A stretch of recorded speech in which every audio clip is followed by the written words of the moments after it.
délégation russe séjourne à Bamako pour la première réunion de la commission intergouvernementale russo-malienne sur la coopération commerciale, économique, scientifique et technique. Après les travaux, la délégation a été reçue en audience par le Premier ministre et le président de la transition. En prélude à la célébration de la panafricaine, l'association Femmes d'Afrique et Culture Mémorial Rufisque a animé une conférence pour faire avancer les droits des femmes en situation de détresse. Et dans la chronique judiciaire de ce soir, nous nous intéressons aux protections légales dont bénéficie un salarié après un licenciement, une épreuve bouleversante, difficile à accepter. Mesdames, Messieurs, bonsoir et bienvenue dans la grande édition de ORTM 1 et toutes nos excuses pour ce léger retard. Rendons-nous tout d'abord à Koulouba, au palais présidentiel, où le président de la transition a accordé une audience à une forte délégation russe en séjour au Mali dans le cadre de la première réunion de la commission intergouvernementale. Les ministres maliens et russes sont donc venus faire le compte-rendu de leurs travaux au chef de l'État. Cette rencontre a pu dégager des axes prioritaires pour une intervention rapide dans le cadre de la sécurité, de l'énergie, de la santé, de l'éducation, entre autres.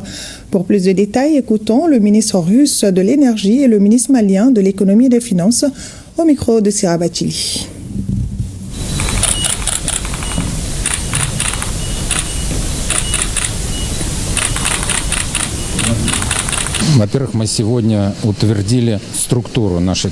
Nous venons de valider la structure de notre commission.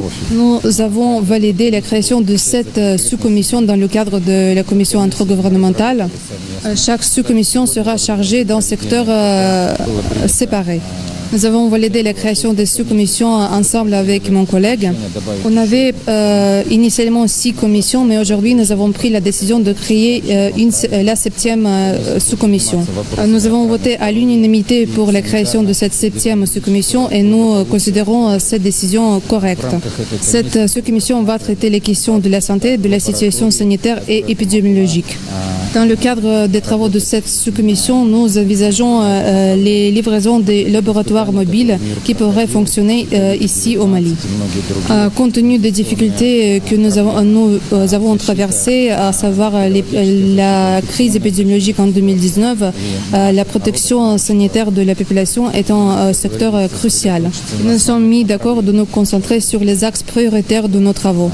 Ce sont les domaines tels que l'énergie et le développement du secteur énergétique est très nécessité ici au Mali. Ce sont les domaines tels que la science et l'éducation. Et nous sommes convenus de tenir la première session de la sous-commission chargée des questions de l'éducation dans un mois. Et cette session va réunir tous les représentants des institutions chargées de l'éducation et de l'éducation supérieure. Et bien sûr, nous allons réunir les représentants de la Russie, du Mali, mais aussi les représentants de tous les autres États de l'Alliance du Sahel. Ce serait une sous-commission unificatrice qui va unifier les membres de l'Alliance des États du Sahel. Et nous avons convenu que les travaux de la première session de notre commission va servir de modèle pour toutes les autres commissions intergouvernementales que nous sommes en train d'installer dans le cadre de notre coopération avec les États de l'Alliance du Sahel. Les résultats sont très encourageants. Nous avons pu passer en revue tous les secteurs qui sont dans le cadre de cette coopération. Le domaine de l'énergie, où il y a 3 axes, l'énergie hydraulique, l'énergie solaire et l'énergie nucléaire, le domaine du transport où on a les chemins de fer, on a la société Kamaz et on a d'autres projets. Tout ce qui concerne le secteur des mines, notamment la cartographie minière dont il vient de parler, l'exploitation du lithium au Mali, et tout ce qui concerne les secteurs de l'éducation, de la santé. Tous les secteurs ont été passés en revue et tous les blocages ont été levés. Qu'est-ce qui a été décidé dans cette coopération entre le Mali et la Russie aujourd'hui, au plus haut niveau? Et aujourd'hui, nous avons fixé des dates à revue sur chacun de ces sujets. Nous avons des délais de 1 semaine, de 2 semaines et maximum 1 mois pour revoir chacun de ces sujets. Et nous avons décidé de nous retrouver en visioconférence sur la première sous-commission qui a été créée, sous-commission qui est chargée de tout ce qui est éducation, tout ce qui est transfert de compétences et tout ce qui est création de centres d'excellence. Et cette réunion, on va pouvoir la tenir en visio avec l'ensemble des 3 pays de la Confédération des États du Sahel afin de pouvoir fédérer les énergies et de renforcer la cohésion, la solidarité justement entre cette confédération et la Fédération de Russie. Nous avons signé des accords encore aujourd'hui et nous avons également mis à plat toutes les autres questions qui ne permettaient pas d'avancer rapidement sur les sujets. Donc le président de la transition a bien reçu les messages et s'est félicité en tout cas de la tenue de cette première réunion dans les meilleurs délais.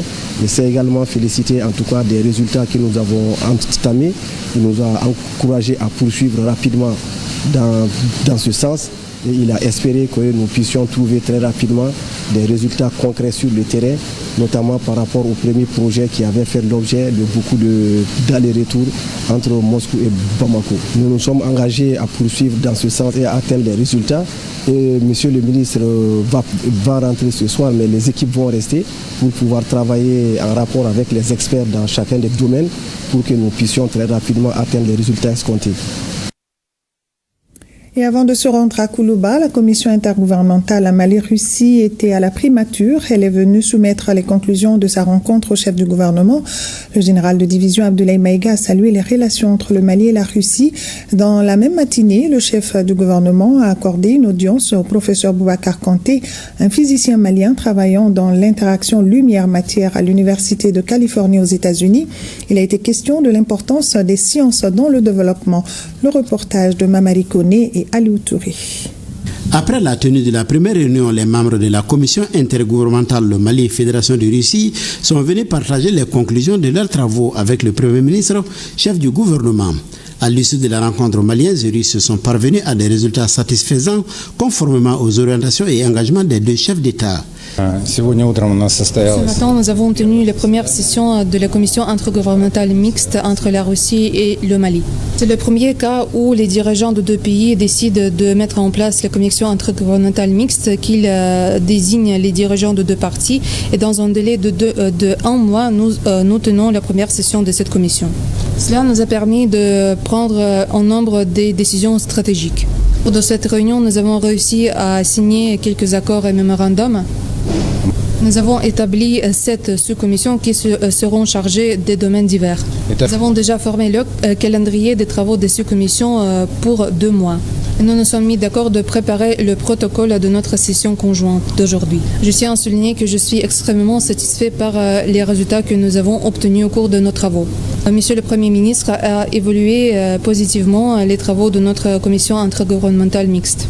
Je voudrais juste vraiment remercier toute la délégation, particulièrement mon coprésident, pour en tout cas la qualité des travaux, les débats qui se sont installés et les résultats auxquels nous sommes arrivés.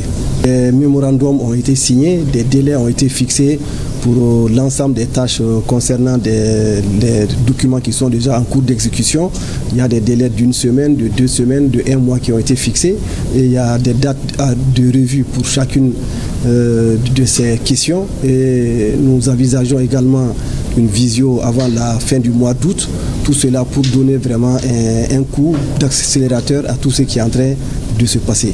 Le Premier ministre chef du gouvernement s'est réjoui des résultats obtenus à l'issue de cette première rencontre entre Maliens et Russes. Il a salué la constance de la Fédération de Russie au sein du Conseil de sécurité de l'ONU, une constance basée sur la non-ingérence dans les affaires intérieures des pays. Le chef du gouvernement a noté avec satisfaction la profondeur des relations entre nos deux pays avant de rassurer la partie russe de la volonté et de la disponibilité du Mali à renforcer davantage ses relations. 2 contrats ont été aussitôt signés par les deux parties. Le premier concerne la cartographie géologique des régions du Nord dans les bassins du Taoudéni et du Gourouma. Quant au second, il concerne l'exécution d'une base de données géologiques au Mali. Dans la matinée, le Premier ministre a reçu le professeur Boubacar Kanté, un physicien malien travaillant dans l'interaction lumière-matière à l'Université de Californie à Berkeley aux États-Unis. Il est professeur titulaire de génie électrique et d'informatique. L'audience s'est déroulée en présence du ministre de l'Enseignement supérieur et de la Recherche scientifique. Le but, c'était de discuter de nos capacités techniques et de ce qu'on pourrait faire pour améliorer l'environnement de la science au Mali. Il était très ouvert, il nous a posé des questions sur le détail de ce que nous faisions et j'ai eu une oreille ouverte, bienveillante et on espère que dans les années qui viennent, on pourra mettre en place des choses utiles pour le Mali dans différents domaines. Il était accompagné par Emmanuel Kanambaï, un jeune chercheur malien indépendant dont les travaux portent sur la théorie de la gravitation et la matière noire publiée récemment. Voilà la première réunion de la commission intergouvernementale russo-malienne sur la coopération commerciale, économique, scientifique et technique s'est tenue ce matin au ministère de l'économie et des finances. La rencontre a notamment validé les sous-commissions de travail, débattu des volets stratégiques de la coopération et procédé à un suivi des projets en cours. Une rencontre qualifiée d'historique par les deux parties. On en sait plus avec Yaya Konaté. Une atmosphère de retrouvailles fraternelles ce mardi dans la salle de conférence du ministère de l'économie et des finances. Les visages sont familiers puisque l'on se côtoie ici depuis plusieurs mois déjà. D'un côté, la forte délégation russe en visite au Mali avec à sa tête le ministre russe de l'énergie et de l'autre 7 membres du gouvernement malien et leurs proches collaborateurs sous la supervision du ministre de l'économie et des finances. Les deux chefs d'équipe sont co-présidents de la commission intergouvernementale Mali-Fédération de Russie. Cette commission qui a vu le jour lors de la récente visite à Moscou du président de la transition générale d'armée Assimi Goïta dans le but d'accélérer la mise en œuvre des projets en cours et d'explorer d'autres domaines de coopération. 3 sujets essentiels étaient à l'ordre du jour de la rencontre. Il s'agit notamment de la validation des sous-commissions de travail, de celle des volets stratégiques de la coopération et du suivi concret des projets en cours. Pour ce qui concerne les sous-commissions de travail, les parties ont convenu d'en mettre en place 7 au total. D'entrée de jeu, nous avons pu régler toutes les questions liées à la création des sous-commissions. Il y a 7 sous-commissions qui sont créées et qui couvrent l'ensemble des secteurs du développement économique social. En matière de volet stratégique de la coopération et de suivi des projets en cours, l'ensemble des domaines qui ont fait l'objet de signatures de mémorandums ont été passés au peigne fin. L'énergie et les mines, les transports et les infrastructures, l'enseignement supérieur, la recherche scientifique, les télécommunications, mais aussi les échanges commerciaux et la sécurisation des investissements. Il a été question d'agriculture aussi, avec notamment le projet de développement de la culture du coton pour passer à une production de 2 millions de tonnes de coton-graines par an, ainsi que la transformation de cette matière première avec l'installation intermalienne de 2 filatures. Presque tous les ministres ont été présents au cours de nos discussions aujourd'hui. Cela nous a permis de discuter d'une manière très détaillée les situations dans tous les domaines d'intérêt commun. Nous avons déjà fixé les dates, on va désigner les personnes responsables pour tenir les discussions dans le cadre des groupes de travail de notre commission mixte. L'ensemble des questions qui étaient à l'ordre du jour, notamment la question de la filature, la question de l'affinage d'or, la question des transports, de la navigation, les questions concernant les mines, la cartographie minière, les questions concernant le commerce, toutes les questions ont été évoquées et nous avons pris date sur l'ensemble de ces questions. Aujourd'hui, nous comptons signer 2 à 3 mémorandums sur certains aspects. Et pour les autres dossiers qui sont déjà en cours, qui ont déjà fait l'objet de signature de mémorandums, nous avons fixé des dates à revoir. Et nous nous sommes engagés à faire une visioconférence d'ici la fin du mois d'août pour faire un point sur l'ensemble de ces questions et regarder les étapes d'avancement. Certaines questions évoquées l'ont été dans une approche AES, notamment celles liées à la formation et au transfert de compétences. Je voudrais donner quelques commentaires sur les travaux du groupe de travail sur la science. La première session de ce groupe de travail se tiendra fin août au format hybride. On va organiser une visioconférence et puis à Moscou, on va inviter tous les ambassadeurs des États de l'Alliance du Sahel pour tenir les consultations conjointes. On va aborder les sujets relatifs à l'éducation et l'enseignement supérieur dans tous les pays de l'Alliance des États du Sahel. Nous avons indiqué qu'au niveau des 3 pays des États de l'Alliance du Sahel, nous allons veiller à ce que nous puissions avoir un partenariat avancé afin de pouvoir développer tout ce qui est transfert de compétences, éducation, renforcement des capacités et tout ce qui concerne la création de centres d'excellence. Et dans ces prochaines étapes, avec les 3 États de l'Alliance des États du Sahel, nous allons envisager de fédérer les énergies pour pouvoir renforcer une coopération entre la Confédération des États du Sahel et la Fédération de Russie. Après plus de 3 heures d'échanges, Maliens et Russes sortent satisfaits d'une rencontre qualifiée d'historique par les deux parties. Un premier pas, certes, mais un pas important dans la nouvelle dynamique d'accélération de la mise en œuvre des nombreux projets en cours conformément à la volonté commune des deux chefs d'État. Et la délégation russe était d'abord à Niamey au Niger avant d'arriver à Bamako, dans la capitale nigérienne. Elle a été reçue par le président de la République, le général d'armée Abdourahmane Chani, et c'est dans le cadre d'une visite de travail. Le point de la rencontre avec Lawali Moutari Mainasara. C'est pour la première fois qu'une délégation russe aussi forte entreprend une mission de cette envergure dans notre pays et avec des projets structurants de développement dans plusieurs domaines stratégiques comme la défense, la sécurité, les mines, le pétrole, l'énergie, l'agriculture, l'élevage, le commerce et l'industrie. Cette importante visite de travail des membres du gouvernement de la Fédération de Russie, conduite par le ministre de l'Énergie, Sergei Svilev, marque l'intensité des relations de coopération entre la République du Niger et la Fédération de Russie. D'où cette rencontre au palais de la présidence avec le général d'armée Abdourahmane Chani, président de la République, chef de l'État. Notre président m'a choisi en tant que le président des commissions intergouvernementales mixtes dans tous les 3 pays. Et j'ai pris la décision d'effectuer ma première visite ici au Niger en tant que président de la commission. Aujourd'hui, nous avons eu des entretiens assez dynamiques avec mes collègues les ministres. Je suis venu avec une large délégation russe qui comprend beaucoup de représentants des sociétés russes. Nous avons vu beaucoup de présentations sur les possibilités qui sont présentes ici au Niger. Et en ce moment, nos équipes discutent comment nous pouvons mettre en œuvre ce potentiel qui existe ici au Niger. Nous devons travailler sur la base de la confiance mutuelle, du respect mutuel et davantage mutuel. Et notre objectif principal, c'est de accroître le bien-être de la population du Niger, de la population de la Russie. Notre but principal, c'est d'exploiter l'uranium ainsi que de créer un système entier de l'exploitation d'uranium. Ce sont les projets liés à la construction des installations de la génération d'électricité. C'est également la coopération en matière de la médecine nucléaire. C'est la coopération en matière de l'agriculture en utilisant les résultats du système du nucléaire civil. Par cette visite de travail, les deux parties nigériennes et russes dynamisent davantage leur partenariat qui va en crescendo dès le lendemain du 26 juillet 2023 grâce à la vision des présidents Abdourahmane Chani et Vladimir Poutine qui veillent au jour le jour sur tous les points stratégiques de cette coopération. L'audience s'est tenue en présence du ministre d'État, ministre de la Défense nationale, le général d'armée Salif Modi, des autres membres du gouvernement. Également dans cette édition, le 30 juillet, c'est la journée dédiée à la traite des êtres humains. Le Mali, à l'instar des autres pays, célèbre la journée sous le thème « La traite des êtres humains est une forme de criminalité organisée, mettre fin à l'exploitation ». L'année dernière, plus de 600 victimes ont été dénombrées. Écoutons le message du ministre de la Justice, des Droits de l'Homme, Garde des Sceaux, au micro de Alpha Meiga.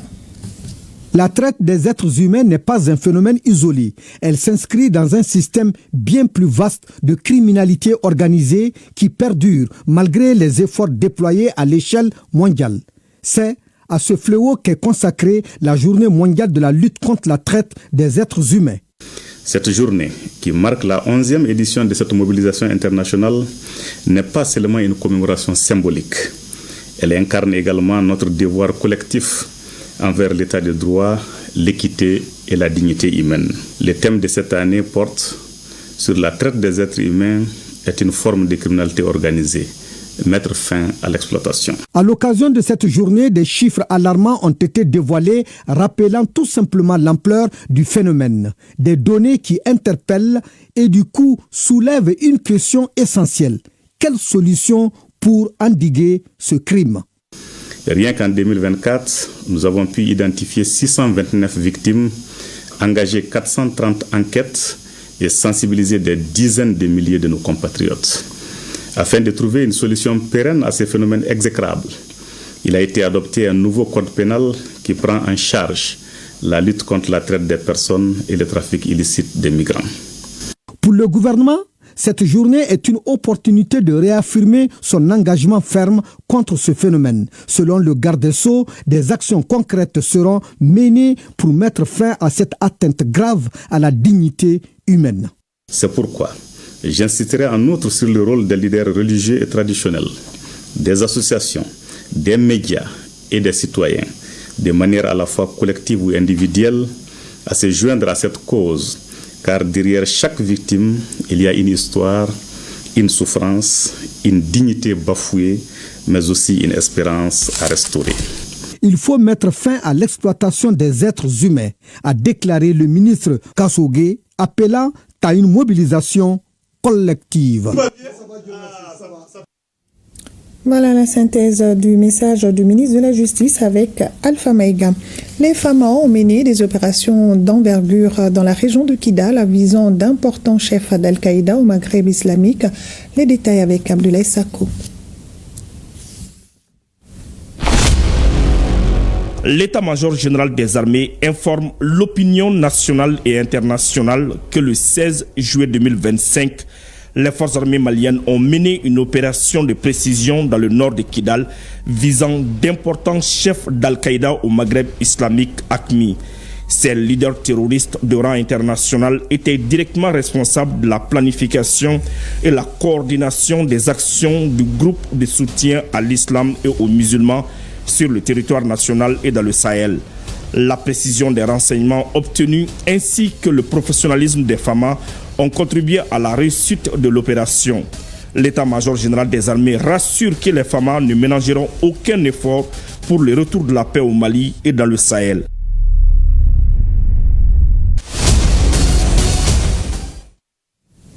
À présent, le contenu de ce communiqué dans le cadre de l'identification des abonnés au service des télécommunications TIC ouvert au public conformément au texte ci-dessous, la loi numéro 06040 du 11 août 2006 portant institution du numéro d'identification nationale des personnes physiques et morales, le décret numéro 2015-0265 PRM du 10 avril 2015 fixant les modalités d'identification des abonnés au service de télécommunications TIC ouvert au public, le décret numéro 2019-0956 PRM du 5 décembre 2019 complétant le décret numéro 2015-0265 PRM du 10 avril 2015 fixant les modalités d'identification des abonnés au service des télécommunications TIC ouvert au public.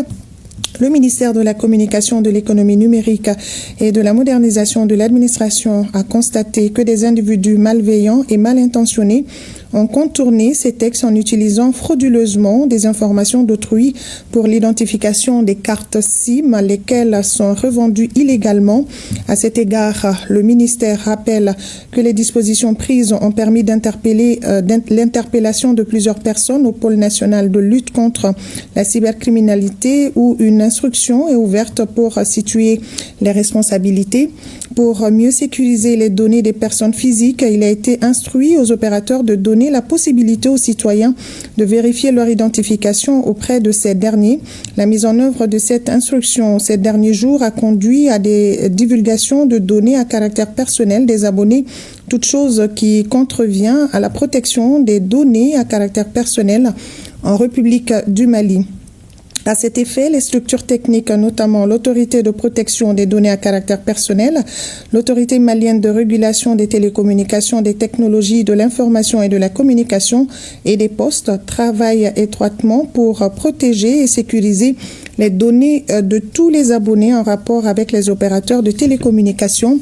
Au regard de ce qui précède, le ministère invite les abonnés affectés par cette situation à s'adresser incessamment à leurs opérateurs respectifs pour la correction de leurs données. Le ministère de la Communication, de l'Économie numérique et de la modernisation de l'administration informe les abonnés que cette procédure est totalement gratuite. Le gouvernement compte sur le civisme et la bonne compréhension de tous en vue de la sécurisation et de la fiabilisation de l'usage de la téléphonie ainsi que les technologies de l'information et de la communication au Mali. Dans le cadre de la célébration de la Journée panafricaine des femmes, l'association Femmes d'Afrique et Culture Mémoriale de Rufisque a organisé une conférence pour faire avancer les droits des femmes en situation de détresse par la défense des lois sociales et culturelles. Le compte-rendu de Awa Daman-Koulibaly et Omar Traoré. La précarité économique, les violences, un accès limité aux services essentiels. Voici entre autres situations qui plongent les femmes dans la détresse, notamment celles déplacées, les nourrices en détention, les femmes chefs de famille et les veuves. La FACEMER et ses partenaires s'y préoccupent. Il faut trouver des solutions adéquates à court, moyen et long terme. C'est avec les hommes que nous pouvons effectivement changer la société de façon qualitative, échanger sur les droits, échanger également sur les défis, voir également quelles sont les solutions disponibles, existantes, quelles sont les ressources nécessaires à la conduite justement des politiques et des programmes, sous quelle forme nous pouvons engager plus de femmes en situation de détresse dans leur propre accompagnement. Nous les formons, nous leur donnons un fonds de roulement, des équipements, nous les assistons pour les activités qu'elles mènent. Mais une fois qu'elles ont généré des ressources, elles doivent passer à la pérennisation de leur activité. Dès les premières minutes de l'assise, les témoignages ont été faits dans la salle. Les femmes venant de Bangoni, Kati ou encore de Koulikoro n'ont pas mâché leurs mots sur leur vécu. Le département chargé des questions de la femme a déclaré avoir pris bonne note de ces passages. N'eût été leur courage, elles seraient en train de mendier ou en tout cas elles ne seraient pas où elles sont aujourd'hui. L'État, à travers le ministère de la Promotion de la Femme, de l'Enfant et de la Famille et d'autres ministères sectoriels, est invité à encore renforcer les programmes et les projets et même les différents services que nous avons mis en place pour que la femme soit de plus en plus autonome, jouir de ses droits en termes d'égalité du genre ou en termes de dignité, pour qu'elle puisse être dans son humanité. L'Association des femmes d'Afrique et Culture Mémoriale de Rufisque, FACEMER, à travers ses actions, pérennise une lutte d'antan. Un combat débuté bien avant l'indépendance du Mali. La promotion des femmes, des jeunes et des enfants, c'est ça notre souci. Parlons également de cette opération de distribution d'engrais. La direction régionale de l'agriculture du district de Bamako dispose de plus de 200 tonnes d'engrais subventionnés pour les producteurs. Cette opération se déroule sur 2 sites, mais avant, les producteurs intéressés doivent remplir les formalités d'inscription à la direction régionale de l'agriculture. Batraoré pour le reportage. C'est une vaste opération de distribution d'engrais que la direction régionale de l'agriculture du district de Bamako vient d'enclencher. Ces engrais sont subventionnés par l'État à travers des partenaires dont le PIDASAM, projet de développement de la production et de la diversification agricole des zones arides et semi-arides du Mali. Nous avons reçu au total 206 tonnes réparties comme suit. Le NPK, ça fait 91 tonnes, l'urée, ça fait 105 tonnes, et le DAP, ça fait 10 tonnes. Donc, soit un total de 206 tonnes. Ça, c'est du côté du PIDASAM. Donc, nous avons reçu aussi un appui à partir d'un projet qu'on appelle le FIPIXAM, qui fait 2,6 tonnes de NPK. Pour être éligibles, les producteurs sont tenus de remplir certaines conditions. Pour avoir l'engrais subventionné, depuis on fait un recensement des producteurs. Donc on leur attribue un code. Maintenant, au moment de la distribution maintenant, donc à partir de ce code maintenant, donc on attribue en tout cas la quantité à chaque producteur. Et aussi, on a demandé aussi, il faut qu'il soit enregistré en tout cas au niveau de la chambre. Tout ça, c'est pour une bonne traçabilité vraiment de la subvention. L'affluence des producteurs aux différents sites montre à suffisance leur intérêt pour l'opération. Je suis ravi. Je dis merci aux responsables de l'agriculture pour cette initiative. J'ai 16 hectares, riz et maïs confondus. J'ai eu droit à 3 sacs de 50 kg. Je m'en réjouis car il y a une différence entre le prix ici et celui pratiqué sur le marché. L'opération est en cours à Bamako sur le site d'Agrotropique et celui de Toguna Agro-Industrie, et c'est là jusqu'à épuisement du stock disponible. Formation de 200 cadres de l'administration publique pour mieux servir l'État. L'intégrité, la morale et l'éthique sont des valeurs au cœur des réformes administratives. Bokari Koulibaly et Barakou Maïga. Une administration efficace repose sur des femmes et des hommes de valeur. C'est dans cette optique que l'Office central de lutte contre l'enrichissement illicite, en partenariat avec les cabinets Bekdi, lance cette session de formation sur l'éthique et la déontologie. L'objectif, c'est de travailler pour implémenter la culture d'honnêteté et d'intégrité parmi les agents publics.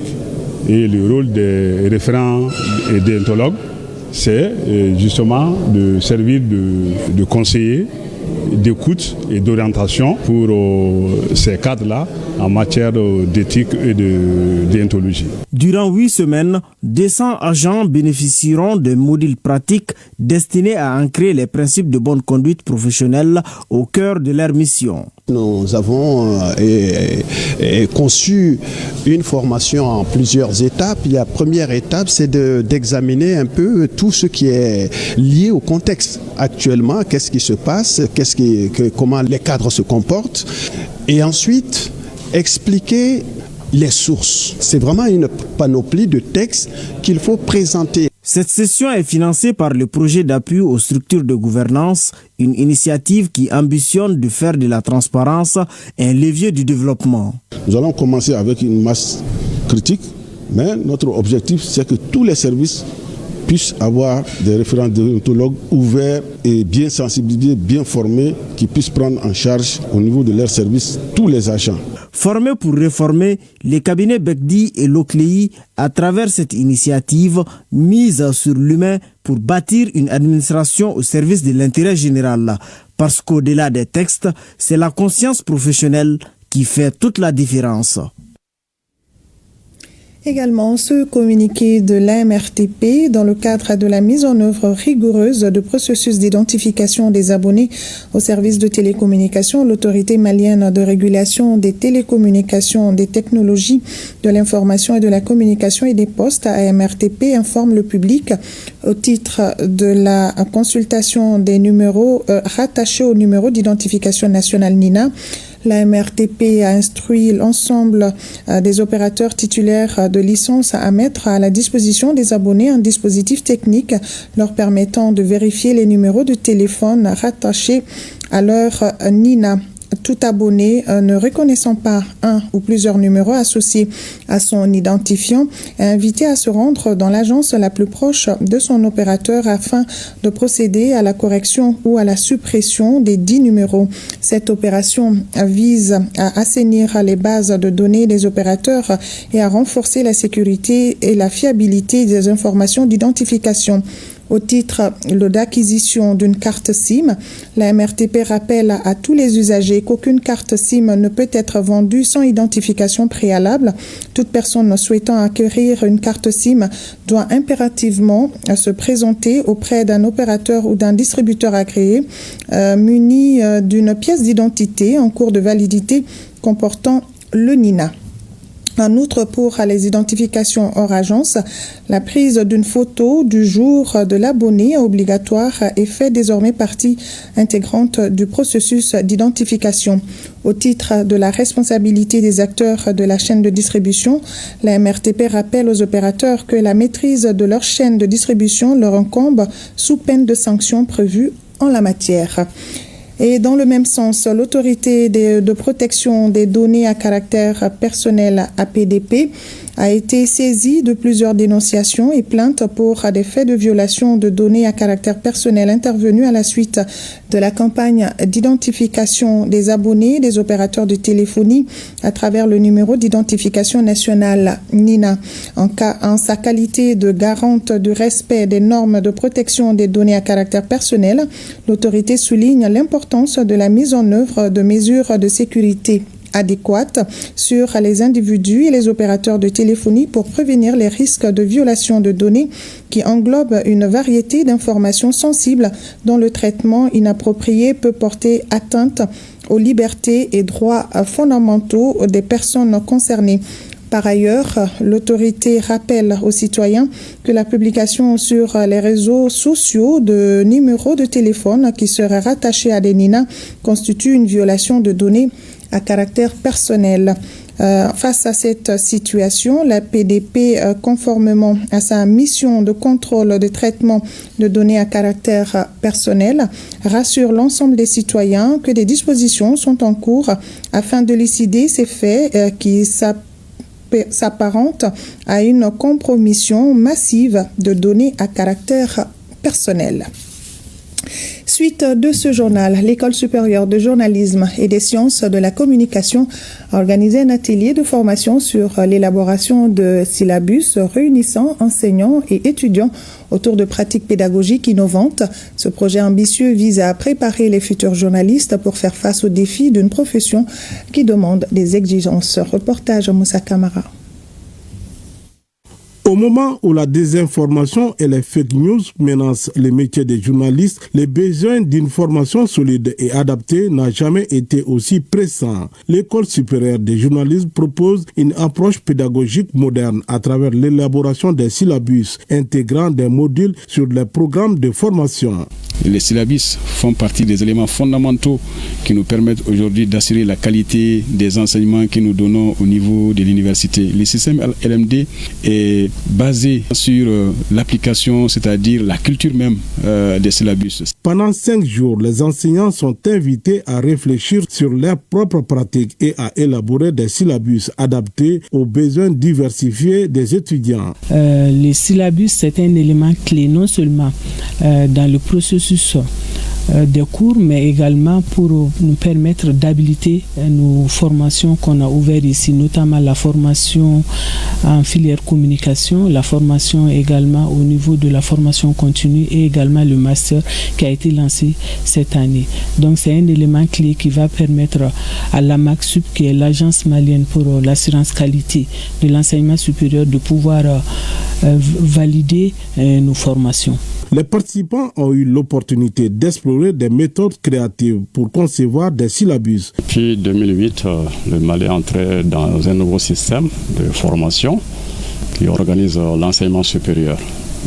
Ce système, on l'appelle système licence, master, doctorat, communément appelé LMD.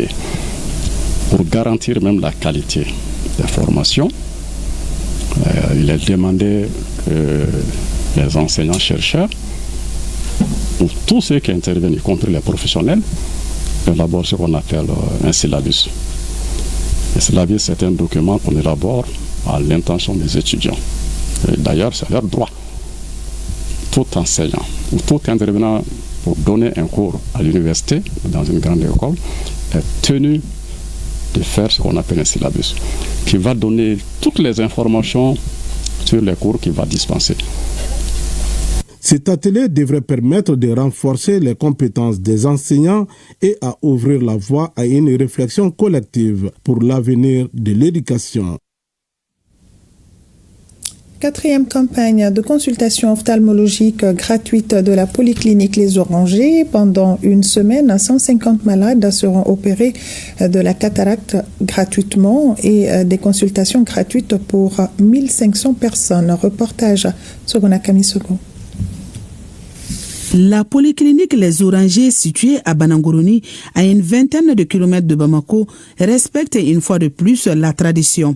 Tradition qui consiste à venir en aide aux personnes démunies souffrant des pathologies oculaires. Et c'est Moussa Diakité, 80 ans, qui est le premier patient à être consulté avant de bénéficier des soins. Une prise en charge gratuite qui suscite déjà une lueur d'espoir chez notre octogénaire. J'ai un problème de vision. J'ai de la peine à identifier les choses, qu'elles soient de près ou de loin. Quand mes enfants ont appris la nouvelle, ils ont décidé de m'accompagner ici. En tout cas, mon plus grand souhait est que je sois totalement guéri. Je remercie sincèrement les initiateurs. Ainsi, M. Diakité fait partie des 1500 personnes devant bénéficier des soins oculaires au cours de cette 4e édition à la clinique Les Orangers. Les diagnostics, une fois posés, 150 personnes atteintes de cataracte vont bénéficier d'une chirurgie. À chaque activité, nous opérons au minimum 100 patients. Donc, et nous consultons environ au minimum 1000 personnes. Donc pour la 4e activité, ça veut dire que nous sommes environ à plus de 4000 à 4500 patients consultés pour près de 500 patients opérés. Et c'est là gratuitement. Tout est gratuit du début jusqu'à la fin. Voilà, donc c'est pour dire que la clinique et ses partenaires contribuent comme ça à la réduction, n'est-ce pas, donc, du taux de cécité, mais aussi ce qui contribue, n'est-ce pas, donc, à l'amélioration des indicateurs par rapport à l'ophtalmologie, ce qui cadre bien avec les objectifs des plus hautes autorités de ce pays. Nous avons compris qu'il faut une chaîne de solidarité par rapport à la population. Les problèmes de vision sont des problèmes réels au Mali parce que nous sommes un pays sahélien. Donc c'est pourquoi au niveau des ONG, on a pris la décision, autant que faire, ce que chaque année, ou pratiquement tous les 6 mois, d'inviter les gens à venir faire des consultations gratuites et à se faire opérer gratuitement. La campagne qui dure une semaine a été rendue possible grâce à une synergie d'action entre la direction de la clinique Les Orangers et son partenaire Temps d'Aide Mali. Et grâce au programme Tunkaranke, en collaboration avec la BESIC Mali, les femmes de Bendougou, dans la commune de Djangon, ont été dotées d'une unité de fabrication de savon. L'objectif est de favoriser l'autonomisation des femmes de Bendougou à travers la production et la commercialisation de savon made in Bendougou. Plus de précisions avec Boubacar Bablin Touré. La joie, l'enthousiasme ou encore de l'espoir, ce sont autant de sentiments qui animent ce lundi la population de Bendougou en général et les femmes en particulier. Le village vient d'être doté d'une unité de production de savon au profit des 8000 femmes de la localité. D'une capacité de 2000 morceaux par jour, c'est ainsi parti pour l'approvisionnement des 56 000 habitants de la commune de Djangon en savon de qualité.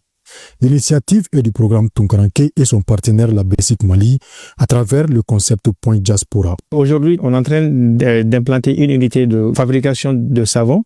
Très prochainement, nous allons installer une unité de production d'eau potable à Sangafé. Et dans un autre village, toujours de la commune de Djangon, nous allons installer une autre unité de fabrication de glace. Donc, l'objectif recherché, c'est de créer un réseau d'échange commercial, donc axé sur la production locale. Et maintenant, ces échanges entre les villages vont permettre à chaque village de générer des commissions. Et ces commissions seront réutilisées. Donc, pour l'aménagement, par exemple, des routes entre les différents villages pour fluidifier, faciliter les gens commerciaux, mais aussi financer maintenant d'autres unités donc de production. Tout comme les autres marchandises, l'approvisionnement des commerçants détaillants de la commune se fera à travers le comité villageois installé dans chaque localité de Soroma. L'unité est installée à Bendougou, mais c'est pour tout Soroma. La réussite de ces projets passe par l'implication de tous. Je lance donc un appel aux différents comités villageois de s'engager pour le développement de la commune de Djangon. Des communes de Soroma, en tout cas, on est très content d'avoir ces usines-là. On doit accepter tous les savons que ça sort ici au Bendougou. Surtout, les 16 maintenant, c'est au Bendougou. Mais ça concerne toutes les Soroma. Quel que soit village, quel que soit être hameau, c'est pour nous tous. Quant aux femmes de Bendougou qui ne pratiquaient que le maraîchage 3 mois dans l'année, elles voient en ce projet une autonomisation pleine et entière. Nous avons eu cette machine. C'est une grande satisfaction pour nous. Parce que c'est la première fois au Bendougou ici, à Soroma. On remercie le programme Tunkaranke. Le développement que vous nous avez montré pour le moment est un atout pour nous. Tout le monde est content. Des femmes jusqu'à l'homme. C'est un grand développement pour le village. Après la réception du matériel par le village, une formation à l'intention des femmes productrices sera initiée, laquelle formation sera suivie de la première production de savon made in Bendougou dans 2 semaines. Une mission de supervision du programme de stage de formation professionnelle est à Ségou. Cette mission veut s'enquérir du déroulement du stage au niveau des structures d'accueil. La région de Ségou totalise 135 jeunes stagiaires au titre du 14e contingent. Le reportage de Kandesila. Des rencontres avec les responsables des structures d'accueil du 14e contingent des stagiaires de l'APEJ, l'Agence pour l'emploi des jeunes, puis avec les membres du comité régional de suivi et enfin avec les stagiaires eux-mêmes. Il s'agit donc, à travers cette mission de supervision, de s'assurer des conditions de formation des jeunes stagiaires. La région totalise 135 stagiaires et 70 structures d'accueil. Pour le moment, au niveau des ONG, les stagiaires que les ONG accueillent n'ont pas reçu, n'est-ce pas, des plaintes. Donc ceci dit, donc nous estimons pour le moment, jusqu'au moment où nous parlons, en tout cas les stagiaires accueillis au niveau des ONG se comportent très bien et vraiment sont assidus dans les travaux. Au niveau des stages aussi, dans la région de Ségou, tout se déroule très bien. Et on demande au niveau du gouvernorat, des préfectures, des nouveaux ONG qui vont s'ouvrir, de tenir compte de nos statuts aussi. La délégation a pris bonne note des préoccupations exprimées et encourage les stagiaires à mieux profiter de cette expérience. Les conclusions, c'est que le stage se déroule bien dans l'ensemble. Singulièrement à Ségou ici, la qualité de l'encadrement hier.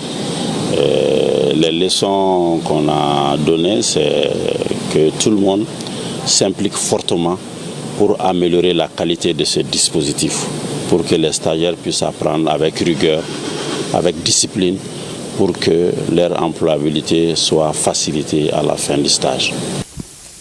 Notons que ce programme de qualification des jeunes qui a démarré en mai dernier a une durée de 12 mois. Fin de la formation des superviseurs facilitateurs techniques et communautés de la région de Nioro sur la paix et la réconciliation dans le cadre du projet Malidinko. Après 2 semaines de formation, les participants se disent satisfaits et mieux formés pour être des acteurs de paix, de réconciliation, de cohésion sociale et de développement dans la région. Moussa Diakité pour le reportage. L'objectif de cette session de formation est de permettre aux participants de servir des visages du projet dans la région, dans le souci de consolider la paix, la cohésion sociale et le développement durable. Je me réjouis franchement de cette formation qui va beaucoup outiller, qui va renforcer les capacités vraiment des agents sur le terrain, surtout dans le cadre de l'approche de CCE. Les superviseurs, les facilitateurs techniques et les communautés venues de tous les coins de la région ont mis à profit 2 semaines de formation pour apprendre à bâtir une résilience locale forte, à renforcer les liens de solidarité et à contribuer efficacement à la réussite de la refondation et du développement local. Le projet Malidinko s'aligne pleinement sur la vision de son Excellence, le président de la transition, le général d'armée Assimi Goïta, dont les efforts constants pour la consolidation de la paix, la cohésion sociale et le développement durable sont aujourd'hui une source d'inspiration pour tous les acteurs de terrain. Et à Koutiala, lancement des activités du projet Yereta Waliali, un projet basé sur l'autonomisation des agricultrices à travers des activités génératrices de revenus. Il prévoit la formation des femmes sur les techniques de culture de soja. Reportage Brahima Koné et Aboubakar Sidibi. Djaramana, un chef-lieu d'arrondissement situé à une 50aine de kilomètres de Koutiala, était en liesse ce mercredi 16 juillet 2025 pour le lancement des activités du projet intitulé Yereta Waleyali. Ce projet est axé sur l'autonomisation des agricultrices à travers des initiatives agricoles et activités génératrices de revenus AGR. Nous sommes sûrs que ça sera quelque chose qui va amener des bénéfices à la commune. Nous les exhortons et nous les appelons de bien s'impliquer pour la réussite totale du projet. Le projet Yereta Waleyali est une initiative de l'association des ressortissants de la commune de Djaramana et l'ONG Groupe d'appui à la promotion des communautés GAPROC. Il vise à soutenir les organisations communautaires de base affectées par l'arrêt ou la raréfaction des financements externes. L'autonomisation des femmes, sans l'aide de personnes, qu'elles puissent vraiment s'épanouir dans leurs activités. C'est ça vraiment l'objectif du projet. La cérémonie de lancement des activités du projet Yereta Waleyali est marquée par une remise de céréales aux communautés villageoises. On va commencer d'abord par la préparation d'une parcelle test qui sera comme champ-école pour les femmes, même si c'est une parcelle dédiée à une autre femme dans le village. Bon, à partir de cette parcelle, maintenant, toutes les aides seront mises en œuvre. Yereta Waleyali est financé à 8 millions de francs CFA par le programme spécial d'aide aux associations et fondations PESAF 3 pour une durée de 9 mois.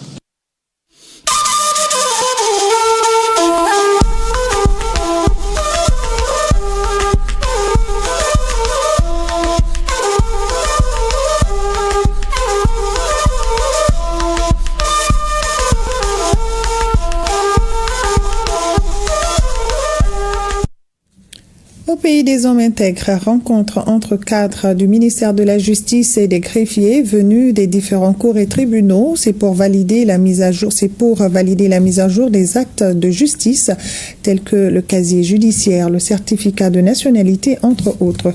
Saga Abdoulaye Sawadogo. La mise à jour des actes de justice, centre d'intérêt de ces échanges. Le ministère en charge de la justice veut harmoniser la nomenclature des actes usuels des greffes, objectif qui réunit à cet atelier les greffiers, principaux acteurs concernés, une actualisation qui s'impose avec le temps. Il y a des actes qui sont, ou bien il y a des dispositions qui sont devenues désuètes. Il y a d'autres également, puisque vous savez que pour élargir l'assiette, il faut quand même un décret. Donc il y a au moins certains greffes qui délivrent des actes qui n'étaient pas justement pris dans la nomenclature des actes. Donc c'était pour nous justement l'occasion de revisiter tous les actes qui sont délivrés par les différents greffes, les intégrer justement dans la nomenclature. Le casier judiciaire, le certificat de non-faillite, certificat de nationalité, tous les actes de justice sont concernés par cette mise à jour. Pas de hausse des tarifs, rassure le directeur général des greffes. D'ailleurs, cela participe de la défense des intérêts du justiciable. C'est une juridiction des justiciables qui veulent des actes qui malheureusement, comme ça n'a pas été pris dans la nomenclature, souvent c'est difficile effectivement de pouvoir leur satisfaire. Il y a un certain nombre d'actes justement que nous allons revoir ensemble dans la validation, voir s'il y a lieu de baisser ou bien s'il y a lieu, en tout cas au juste milieu, pour vraiment permettre aux justiciables de pouvoir être à l'aise. En plus donc de la mise à jour des actes de justice, il est aussi question de relire l'arrêté conjoint portant fixation des tarifs des actes de justice. Les participants ont 3 jours pour valider les documents qui seront remis à l'autorité pour décision.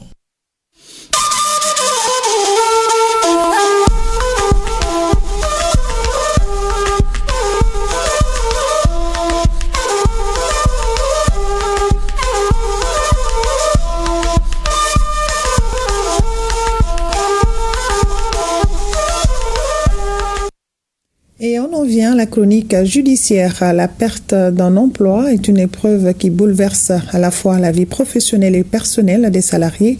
La pilule est difficile à avaler, mais quelles sont les protections légales dont bénéficient ces derniers en cas de licenciement? Quels devoirs incombent-ils aux employeurs? La chronique judiciaire nous parle de l'analyse des mécanismes de licenciement, de ses diverses formes et des recours possibles. Caribou Pérou et Adama Kamara. Qu'il soit fondé sur un motif personnel ou économique, le licenciement marque la fin d'une relation de travail. Loin d'être un acte arbitraire, la décision de licenciement doit répondre à des procédures équitables et transparentes. Le licenciement, c'est une rupture du contrat de travail à durée indéterminée qui est prise à l'initiative de l'employeur. C'est l'employeur qui décide de mettre fin au contrat à durée indéterminée pour telle ou telle raison. L'employeur doit suivre plusieurs étapes avant de prendre une décision définitive. La première des conditions, c'est la saisine de l'inspection du travail pour un avis sur le licenciement qu'on envisage. Donc, quand on saisit l'inspection du travail, l'inspection a 15 jours pour émettre un avis, sachant que l'avis émis par l'inspection du travail n'est pas un avis conforme, ce n'est pas un avis qui lie l'employeur. Malgré l'émission de l'avis défavorable de l'inspection, l'employeur peut tout de même décider de licencier. Mais en cas de saisine ultérieure du tribunal du travail, cela va nécessairement aller contre lui s'il y avait un avis défavorable de l'inspection qui était motivé. Au-delà de l'avis de l'inspection du travail, il y a un préavis qui doit être respecté. En fonction de la durée du contrat, de l'ancienneté du salarié, il y a un délai de préavis qui doit être respecté.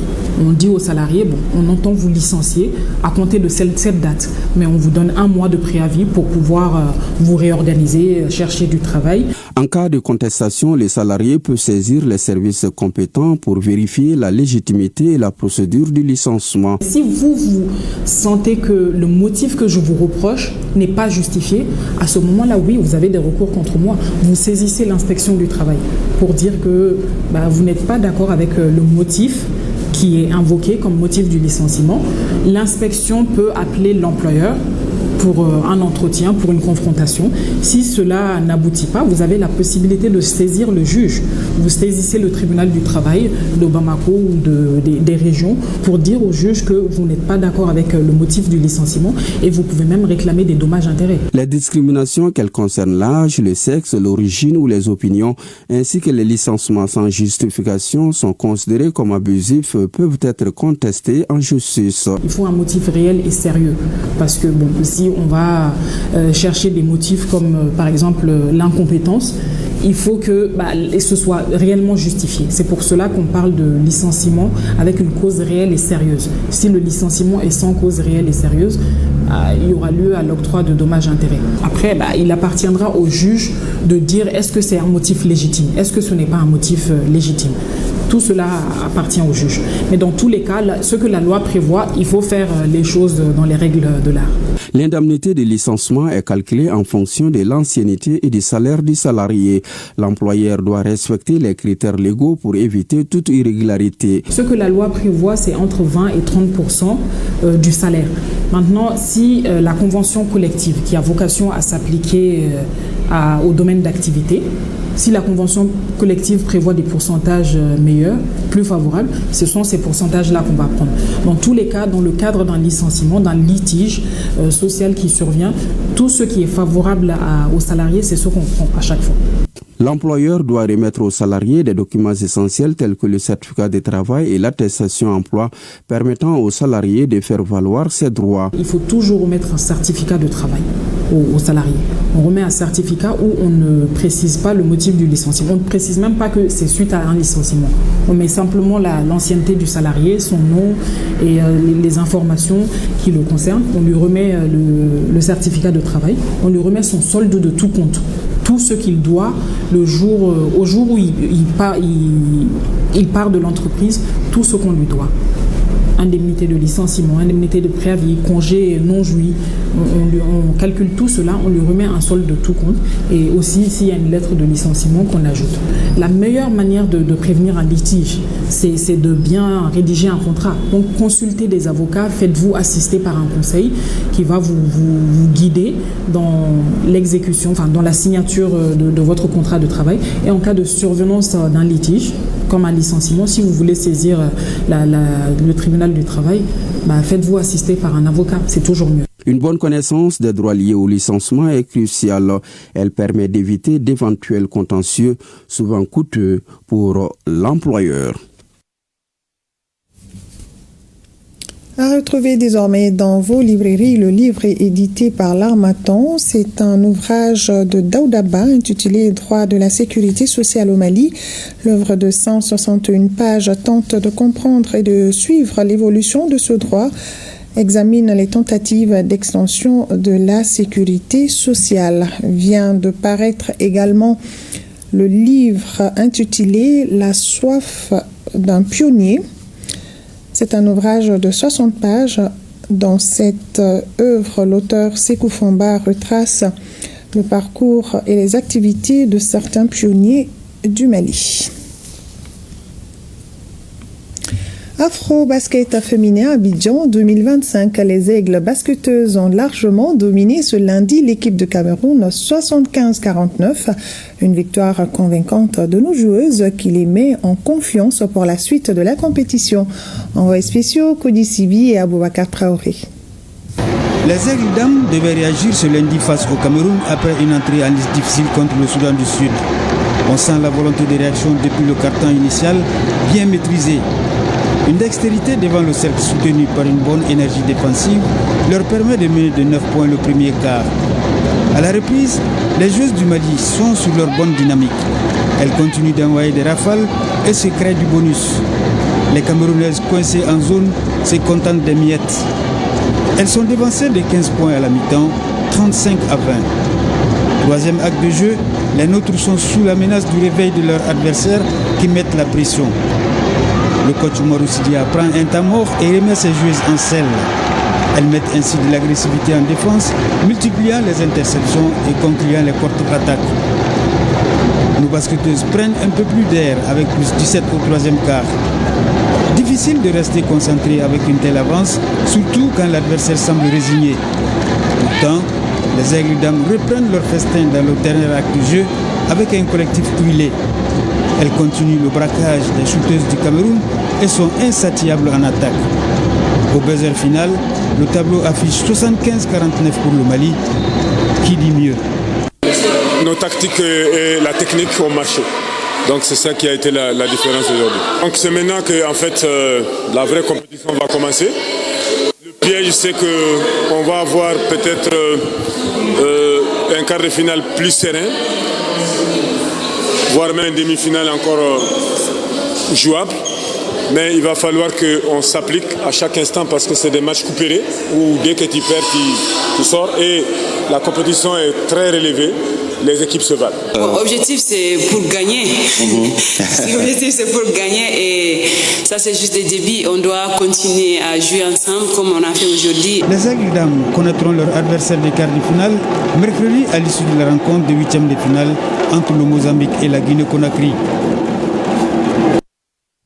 Bravo les dames et bonne chance pour la suite. Et c'est sur cette belle victoire de nos basketteuses que se referme ce journal. Merci à vous de l'avoir suivi. Nos grands-pères nous enseignent ce soir que la patience n'est pas une faiblesse, c'est plutôt une sagesse. Le succès rapide impressionne, mais le succès durable inspire. À méditer, le Mali dans nos cœurs et dans nos prières. Bonne fin de soirée à tous.